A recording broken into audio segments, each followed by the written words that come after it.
The F-117 Nighthawk was a marvel. It was the world's first stealth plane. Its strange, angular shape was unique. Lockheed's Skunk Works built it. For years its existence was secret. This jet changed air combat forever. Truly a revolutionary piece of engineering. Its design was key to its power. This aircraft was not a fighter jet. It was designed as an attack plane. It carried powerful, precision-guided bombs. Its main targets were on the ground.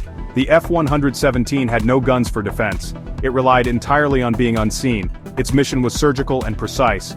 This role made it very effective. Its first taste of combat was Panama. Operation Just Cause saw its debut. Then came the 1991 Gulf War. F-117S flew many dangerous missions there. Remarkably, none were ever shot down. It built a reputation of invincibility, a potent symbol of American air power. Its pilots flew with great confidence. Stealth was the Nighthawk's greatest secret. This meant it was hard for radar. Radar systems struggled to find it. It was like a ghost in the sky. The F-117's shape deflected radar waves. Special materials also absorbed radar energy.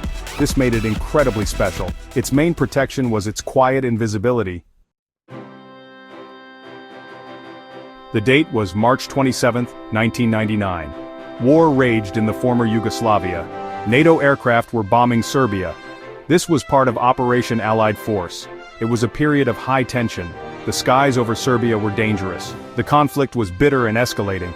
Many lives were caught in the middle. Flying an F-117 that fateful night was Lieutenant Colonel Dale Zelko. His call sign was the now famous Vega 31. He was a pilot in the U.S. Air Force. His mission was a bombing run. The target was located within Serbia. Zelko was an experienced combat pilot. He understood the risks involved. Opposing him was Colonel Zoltan Dani. He was a Serbian army commander. Dani led an anti-aircraft missile unit, the 3rd Battalion, 250th Missile Brigade. His duty was to defend his homeland. He faced a technologically superior foe. His unit used older Soviet-era equipment, but Dani was a clever, resourceful leader. The event unfolded near Budanovci, a small village in rural Serbia. It lay about 20 miles northwest of Belgrade. This quiet area would soon make headlines. The night itself was dark and tense. Destiny was quietly waiting for both men. A historic confrontation was brewing. The world was largely unaware. Radar is used to find aircraft. It sends out invisible radio waves. These waves hit an aircraft, then they bounce back to the radar. The radar detects this reflected echo. Normal planes create big, clear echoes. They are relatively easy to track. This is standard air defense technology. The F-117 Nighthawk was very different. It had many flat, sharp-angled sides. These were called facets, like a diamond. They were angled with extreme care. This design deflected incoming radar waves, much like a wrongly angled mirror. The waves scattered away from the receiver. This was a very clever design trick. Special paint also played a vital role. It was a radar-absorbent material, known by the simple acronym RAM. This RAM coated the F-117 surfaces. It soaked up much of the radar energy. Like a dry sponge absorbs water. This meant far less echo to detect. It was another crucial layer of stealth, so the F-117 wasn't truly invisible. But it was incredibly hard to spot. Its radar cross-section was tiny, more like a small bird than a jet.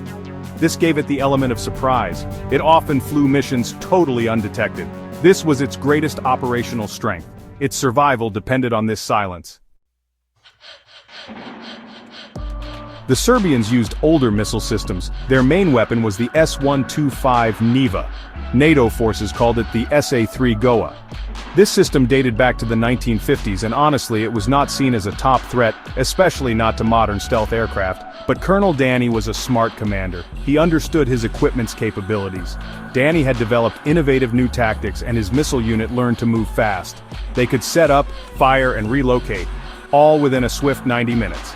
This helped them evade NATO's HARM missiles, which hunted active radar signals. Constant movement became their key defense. Dani's crews trained relentlessly for this.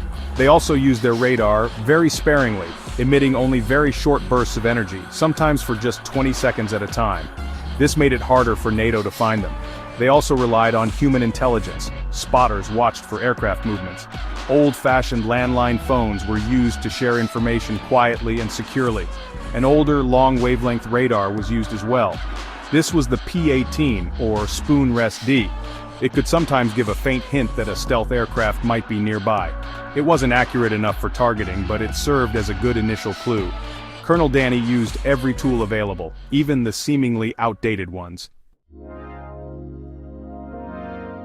The weather on March 27th was poor. There were thick clouds and low visibility, and this significantly affected NATO's operations. Fewer electronic warfare support planes flew. These planes were vital for protection and for suppressing enemy air defenses. This left F-117 Nighthawks somewhat more exposed. The Nighthawks were flying more alone. American electronic support was normally crucial. Aircraft like EA-6B Prowlers jammed radar, and F-16 Wild Weasel jets attacked SAM sites. With fewer of these escorts airborne, the risk for the F-117 missions increased. Serbian SAM batteries could operate more freely. The bad weather subtly changed the odds. It created a window of opportunity. The F-117 itself had certain vulnerabilities. It lacked its own radar warning receiver, and it also had no onboard defensive jammers. It relied almost entirely on being unseen, and on the protection of its escorts. The Nighthawk was not built for agility. It could not easily dodge incoming missiles. Its stealth was its primary armor.